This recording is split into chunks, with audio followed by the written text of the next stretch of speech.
Ey Müslümanlar, ey Müslümanlar, bu gün oldu Avrupa'dan ayrılır. Ağlamayın, neyleyim? Çün gövdeden can ayrılır.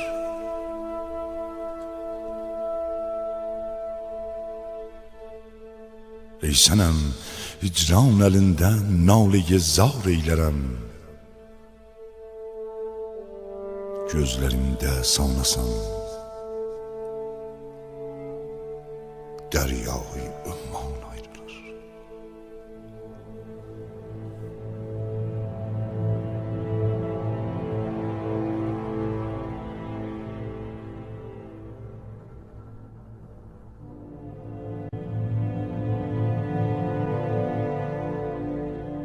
Ol səbəbdəndir ki, mən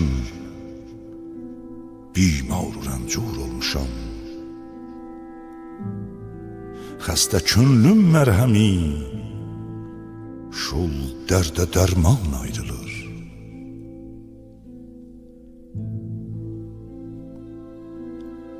Rəngi çehrəm zərd olubdur, qamətim həmçün hilal.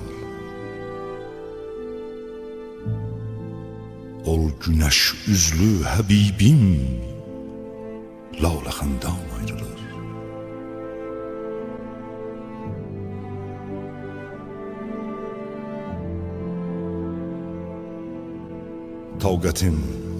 Taqətim, səbrim tükəndi, yarsız mən neylərəm? Ağlımı şeyda qılan ol çəşmi fəttan ayrılır.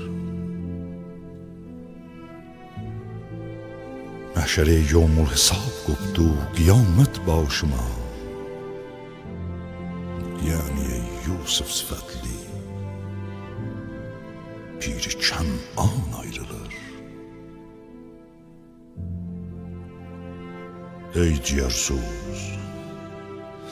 Ey ciğersuz nar-ı fürqətdən nəsimi çavrə nə?